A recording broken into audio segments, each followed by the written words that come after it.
எங்கும் கொலை எதிலும் கொலை என்ற இந்த திமுக ஆட்சியின் அவல நிலைக்கு பல்கலைக்கழகங்கள், பள்ளிக்கூடங்கள், கல்லூரிகள், நீதிமன்றங்கள், நடு ரோடு என்று எந்த இடமும் விதிவிலக்கல்ல என்று சொல்லும் அளவுக்கு கொடூரமான முறையில் படுகொலைகள் நடந்து கொண்டிருக்கின்றன தமிழ்நாட்டில்.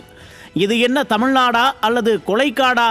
காட்டில்தான் விலங்குகள் வேட்டையாடுவதை மற்றவை வேடிக்கை பார்க்கும்.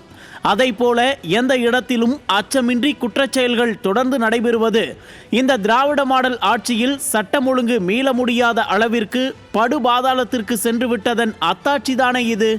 சென்னை ஐடி தொழில் நிறுவனங்களின் ஹாட்ஸ்பாட்டாக விளங்கும் தரமணியில் பீகாரைச் சேர்ந்த பெண் கூட்டு பாலியல் வன்கொடுமை செய்யப்பட்டு பச்சிளம் குழந்தை உட்பட 3 பேர் குடும்பத்துடன் கொலை செய்யப்பட்ட செய்தியை கேட்டால் நெஞ்சமே பதறுகிறது. இதைவிட மூட்டையில் கிடந்த கணவனின் உடலும் கூவத்தில் கிடந்த குழந்தையின் உடலும் பெண்ணின் சடலத்தை தேடி குப்பையை கிளறிய காவல்துறையுமே இந்த திமுகவின் அலங்கோல ஆட்சிக்கு சாட்சிகளாக இருக்கின்றன. இது மட்டுமா? கடலூர் மாவட்டம் பன்ருட்டி அருகே முந்திரி வியாபாரியை ஓட ஓட விரட்டி தீ வைத்து கொளுத்தி கொடூரமாக கொலை செய்ய முயன்றிருக்கிறது ஒரு கும்பல். சாலையில் தீயில் எரிந்தபடி முந்திரி வியாபாரி அலறிக்கொண்டே ஓடும் காட்சிகளை பார்த்தால் உண்மையாலுமே இது ஏதேனும் சினிமா பட ஷூட்டிங்கா என்று கேட்கும் அளவுக்கு நிஜத்திலேயே படு பயங்கரமான குரூரமான காட்சிகள் எல்லாம் அரங்கேறி கொண்டிருக்கின்றன இந்த திமுக ஆட்சியில்.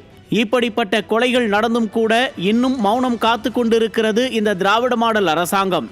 ஆனால் ஏன் இப்படியெல்லாம் நடக்கிறது என்று கேட்டால் அதெல்லாம் தனிப்பட்ட கொலைகள் என்று இன்னும் எத்தனை நாட்கள் தான் இந்த திமுக அரசு சட்டம் ஒழுங்கு சீர்கேடுகளை கடந்து செல்ல போகிறது?